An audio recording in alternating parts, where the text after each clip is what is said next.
Y este acto que quiero comenzar como comenzamos siempre los actos de la red académica, la red de académicos contra la pena de muerte y de su grupo español, diciendo que la pena de muerte, el homicidio como forma de castigo o de retribución o de venganza por un delito, la destrucción del cuerpo de una persona como modo de administración de justicia, es un residuo de barbarie contra el que la humanidad lucha con éxito creciente año a año. Y debemos felicitarnos por ese éxito, por ese número de países retencionistas cada vez más limitado, incluso dentro de esos países, por ejemplo, si hablamos de Estados Unidos, el impulso de los estados federados que son abolicionistas cada vez mayor. Pero este sentimiento de victoria creciente no debe ser un sentimiento que nos baje la alerta. Lo cierto es que, como sabemos, no nos encontramos en estos momentos en un periodo histórico en el que las garantías, los límites al poder punitivo del Estado, los derechos de las personas se encuentran precisamente en un momento álgido. Estamos viendo en todo el mundo, muy recientemente en Brasil, con unos alarmantes resultados electorales de primera vuelta, nos estamos encontrando con una serie de focos desde los propios estados gubernamentales de puesta en cuestión y de puesta en duda de los principales avances del pensamiento humanista y del Estado social y democrático de derecho. Por ello, combinando el que sabemos que esto es un éxito creciente y una victoria que está próxima, que está al alcance, es posible el fin de la pena de muerte en nuestros días, pero al mismo tiempo sabiendo que hay obstáculos que nacen, no obstáculos viejos, sino obstáculos renovados a este impulso, pues quisiera daros la bienvenida. Además de las personas que estamos en esta mesa, intervendrá, esperemos, vamos a cruzar los dedos porque todo salga bien, intervendrá por Skype desde Estados Unidos, desde Atlanta, si no me equivoco, que es donde se encuentra, Joaquín José Martínez. Joaquín José Martínez es un ciudadano español que tiene un conocimiento muy directo de lo que es el tema de este año del Día Mundial contra la Pena de Muerte. El tema de este año, de la 16ª Jornada Mundial contra la Pena de Muerte, es el de las condiciones de vida en el corredor de la muerte. Y decía que él nos podrá hablar con un conocimiento de causa muy directo, puesto que él padeció esas condiciones a lo largo de 3 años de encierro en el estado de Florida, 3 años en los que estuvo en el corredor de la muerte esperando la sentencia, la ejecución de la sentencia que concluiría con su propio homicidio. Gracias a Dios fue exonerado, tuvo la oportunidad, gracias al apoyo de muchas personas. Por cierto, hace muy poco estábamos con una prueba de sonido con él y él agradecía muy directamente a muchas personas, pero lo encarnaba mucho en el apoyo que el profesor Luis Arroyo Zapatero, desde la red de académicos contra la pena de muerte, había realizado con él. Pues decía, él tiene un conocimiento muy directo y podrá explicarnos, lo decía, si todo sale bien. En caso de que salga mal, tenemos previsto que tenemos un vídeo en el que le explica precisamente muchas de estas cuestiones. Este acto es un acto organizado desde la red de académicos contra la pena de muerte. Una red fundada de nuevo por el profesor Luis Arroyo, y que cumple un papel esencial en todo lo relativo al impulso para ir erradicando poco a poco la pena de muerte. Es una causa, la de la pena de muerte, dentro de todas las que tienen que ver con el avance de los derechos humanos y de las libertades públicas en el planeta, es una causa en donde el impulso de la academia sí ha tenido una relevancia muy importante. No quiero decir que en otros no lo haya tenido, pero en este ha tenido una relevancia cualificada y mayor. El hecho de que investigaciones empíricas impulsadas desde la academia, estudios análisis críticos de argumentarios fundados sobre, en el mejor de los casos, malentendidos y en el peor de los casos, argumentaciones retorcidas y cargadas no de datos, sino de ira y de sentimientos negativos, decía, ha sido un impulso absolutamente esencial para ese avance del abolicionismo. Pensemos que en estos momentos en Europa hay un solo país retencionista, que es Bielorrusia, y en las Américas tenemos la presencia fundamental de los Estados Unidos. Hay algún pequeño estado en Sudamérica que todavía es formalmente retencionista, pero Estados Unidos, digamos, es el gran foco. Como sabemos, el principal foco de pena de muerte de países retencionistas, tanto en número de países como en número de ejecuciones, se encuentra en Asia. Pero las cuestiones de las cifras se las dejaré a Carlos Escaño, que hablará en nombre de Amnistía Internacional sobre este tipo de cuestiones. El tema de este año es el de las condiciones de vida de las personas condenadas a muerte en lo que llamamos el corredor de la muerte, el death row. Esto es importante tener en cuenta, que se trata de un tema del que tenemos un conocimiento sobre todo de algunos concretos estados, así como de países como en China. En general, el oscurantismo y la opacidad que tenemos, sabemos que son sin duda el país en donde se ejecutan no ya la mayoría de las sentencias homicidas, sino que es que solo, en las estimaciones que tenemos, solo China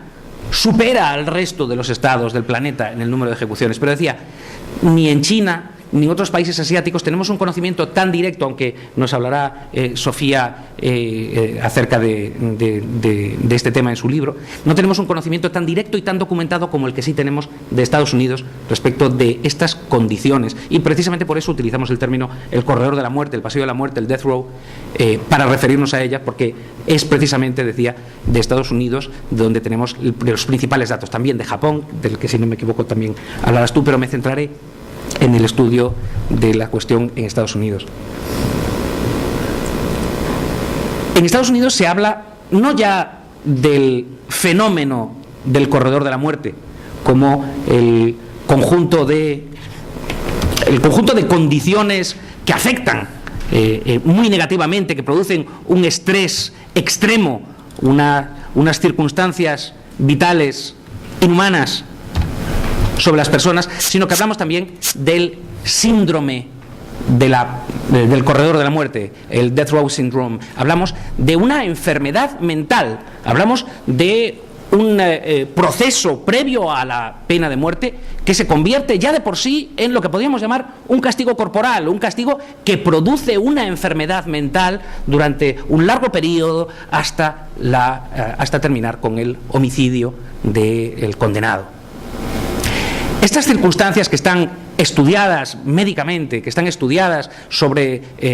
un amplísimo grupo de condenados que han desarrollado a lo largo de la espera de su propia muerte, a lo largo de los recursos mientras estaban intentando defenderse, ejercer su derecho de defensa para evitar esta condena, decía, está documentado no recientemente. Hay una sentencia del año 1950 de la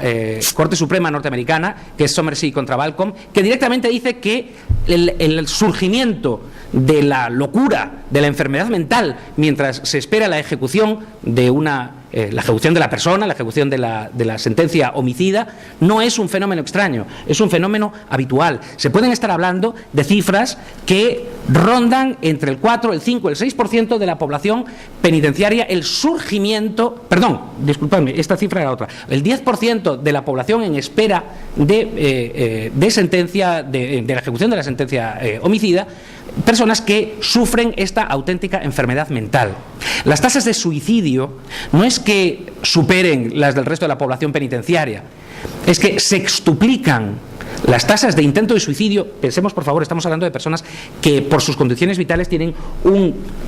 permitidme emplear el término, un acceso a las condiciones suicidas, a los medios para suicidarse mucho más limitado que el que puede tener cualquier persona, y pese a ello estamos hablando de unos índices de suicidio o de intentos de suicidio que son el 600% de los que conocemos en asistencia primaria en la población fuera del corredor de la muerte. Claro, se trata de afrontar la idea de que estamos hablando de una pena que ya de por sí supone producir unos gravísimos trastornos, una enfermedad mental a los que la padecen. Precisamente por eso, en un famoso caso del Tribunal Europeo de Derechos Humanos, la sentencia del caso Schöring, se planteaba lo que parece una contradicción, lo que parece juzgadlo vosotros mismos. Se planteaba si Schöring, un hombre, Jens Schöring, un hombre que había sido acusado de matar a una joven, a su pareja en los Estados Unidos, podía ser extraditado o no. Claro, la cuestión era plantear si la pena de muerte, en sí, el extraditarlo para poder cumplir una condena que podía terminar con su muerte, atentaría contra los derechos humanos y por ello la ejecución de esa extradición no debería tener lugar por contravenir el Convenio Europeo de Derechos Humanos. Bien, fue en aquella época en la que todavía no decíamos, o no podíamos decir, o no sé si a día de hoy podríamos decirlo, desde luego, en los estándares de derechos humanos de la Unión Europea se considera que la pena de muerte está totalmente erradicada, pero en aquel momento no podíamos decir con claridad que una extradición para ser ejecutado pudiese ser considerado contrario al Convenio Europeo de Derechos Humanos. Lo que sí se consideró contrario al Convenio Europeo de Derechos Humanos fue extraditar a alguien para poder alguien que pudiera estar expuesto a las terriblemente nocivas condiciones de espera en el corredor de la muerte. Se consideraba que la exposición al fenómeno del corredor de la muerte, a la exposición a poder sufrir este auténtico tormento, debía ser considerado una pena o trato inhumano o degradante, es decir, un trato similar al que podría ser un tormento o una tortura. Y por ello se consideró que efectivamente era una tarea de los Estados que respetasen el Convenio Europeo de Derechos Humanos oponerse a una extradición que pudiese dar lugar a que un ciudadano pudiese estar expuesto a esta pena o trato inhumano o degradante. Claro, ¿cuáles son las condiciones de las que estamos hablando? Estamos hablando de... Claro, todos podemos pensar, esperar la propia muerte es ya de por sí un acto de tormento. Bueno, consideramos, la jurisprudencia española considera que actos mediante los cuales se escenifica que a una persona la van a matar se consideran actos de tormento y se han considerado, cuando a alguien se finge que se le va a matar, se representa para hacerle sufrir que se le va a matar y finalmente se le da muerte, se considera que esto es un asesinato, porque se trata de una muerte con ensañamiento, con tormento, atormentando a una persona en la fase final de su vida y matándola después. Claro, esa representación, ese estar a la espera de la propia muerte, es sin lugar a dudas ya de por sí un factor de un estrés extraordinario. Pero claro, añadamos a eso el resto de las condiciones, insisto, las que conocemos, las que tenemos mejor documentadas, que son las que tenemos en Estados Unidos. Hago un paréntesis, de Japón, sé que tú vas a hablar, no entraré en la cuestión de la espera de la ejecución en Japón, pero uno de los factores más enloquecedores, en el sentido estricto, del corredor de la muerte en Japón, es que la ejecución puede venir cualquier día. La posibilidad de prever qué día va a ser uno ejecutado, así como cuando estamos hablando de la experiencia en el corredor de la muerte en Estados Unidos, depende de ritmos procesales. En ese sentido podrán ocurrir antes o después, pero hay indicios, pistas acerca del funcionamiento del mecanismo judicial que nos dirán cuándo puede venir la muerte. Claro, alguien que se tire años en el corredor de la muerte en Japón, como veremos más adelante, está afrontando todos los días por la mañana el día en que será asesinado. Claro, obviamente estamos hablando de un factor ya de por sí terrible, pero añadámosle cómo se ejecuta. Por supuesto, las prisiones estadounidenses no se encuentran entre las prisiones peores del planeta, pero veamos cuáles son las condiciones. Las condiciones son unas condiciones de extremada seguridad, en las cuales el aislamiento celular individualizado, que es un factor terriblemente nocivo para la psique de una persona, con pocas horas en las que pueda salir de su celda y muy reducidas horas en las que pueda tener una convivencia con otros seres humanos, pues insisto, se trata de factores que inciden sobre la psique de la persona, convirtiendo el corredor de la muerte en una auténtica trituradora de carne. Precisamente por eso, este año, por cierto, el tema de este año enlaza perfectamente con el tema de hace 4 años, que tenía que ver con la ejecución de personas con enfermedad mental. Ese fue el tema de 2014 del Día Mundial contra la Pena de Muerte.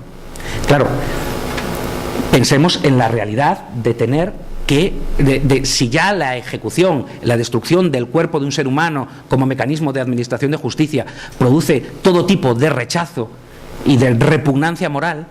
pensemos en si estamos hablando de matar a quien ya no está ni siquiera en sus cabales, a quien se encuentra tras un procedimiento, tras un proceso de padecimiento psíquico, se encuentra absolutamente destrozado.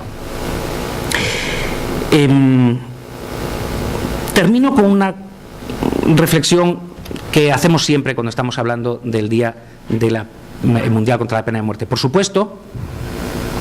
en España no tenemos pena de muerte. En España se trata de, debemos celebrar todos los días, no sé si lo tengo por aquí, el habernos librado de este residuo de barbarie, pero lo cierto es que nuestros internamientos penitenciarios no están exentos, en sus modalidades más extremas, de críticas de este tipo. Es muy interesante revisar los estudios empíricos, todavía reducidos, todavía no tenemos unos estudios que hayan podido realizarse sobre cohortes suficientemente extensas y que hayan sido suficientemente prolongados en el tiempo, pero tenemos notorios indicios, por cierto, notorios indicios de lo evidente, que los internamientos prolongados, y más aún cuando reúnen cierto tipo de condiciones, como son el aislamiento celular o condiciones como las que podemos tener en nuestro primer grado, en nuestro régimen cerrado penitenciario, producen efectos destructivos, no ya sobre las capacidades sociales, es decir, sobre esas capacidades que necesitamos activar y que el Estado tiene el deber de cuidar, de proteger y de mejorar para el retorno de la persona a la sociedad, para su rehabilitación, para su reinserción. Digo, produce un daño enorme en esas facultades, pero directamente ese daño no es solamente sobre habilidades sociales, sino que produce un daño sobre la psique de las personas. Estaba buscando pero creo que no lo he conseguido descargar, unos gráficos que se contienen en un estudio dirigido por Álvarez García, catedrático de esta casa, y ejecutado por personal técnico de instituciones penitenciarias de Cantabria. Hicieron un estudio muy interesante en el que compararon dos bloques, dos grupos de personas condenados a penas por encima de los 10 años. En uno de ellos, el análisis se realizaba sobre personas que estaban alrededor de su 3er año de cumplimiento. En el segundo bloque, este sería el grupo de control. El segundo bloque eran personas que se encontraban próximas a su 8º, 9º, 10º año de internamiento. Es muy interesante desde el punto de vista gráfico, porque salta a la vista de una manera asombrosa. Recomiendo mucho ese libro, lo tenemos, por supuesto, lo tenemos en la casa. Ver la gráfica en la que se encuentran 4 líneas. La línea inferior analiza las diferentes posibles enfermedades mentales o rasgos de personalidad que podrían mostrar aspectos patológicos en lo que conocemos como atención primaria, es decir, las personas que acuden a atención primaria y de las cuales podemos tener un diagnóstico por parte de los médicos de la Seguridad Social. Una línea, entonces en esta línea se encontraba pues que los distintos, perdón el coloquialismo, los distintos palos psiquiátricos de los que podríamos hablar, pues estábamos viendo cuáles eran la incidencia de ideaciones paranoides, de problemas de depresión, de etcétera, los distintos posibles enfermedades mentales. La segunda línea, notablemente más separada, era la de las personas que estaban en su 3er año de una pena de 10 años. Una línea que distaba prácticamente 1/4 en la gráfica, prácticamente rozando el máximo, eran las personas que estaban próximos a su 9º, 10º año de cumplimiento. Y había una línea superior, ligeramente por encima de la de los presos que estaban cumpliendo su 10º año. Era el reflejo de la población interna en psiquiátricos. Claro, es fundamental tener en cuenta que nuestras penas también producen esos efectos y que si tenemos un sistema penitenciario que es posible que esté dañando la psique de las personas, enfermando a las personas en la ejecución de las sentencias condenatorias españolas, tenemos que dirigirnos de manera fundamental. Por supuesto, la cuestión de la pena de muerte es prioritaria, pero no nos quedemos con la superioridad moral de decir, como estados abolicionistas ya no tenemos un problema con respecto a los daños a la psique que produce el internamiento. Por supuesto, lo produce no tantísimo como el que se produce en la ejecución de en el corredor de la muerte.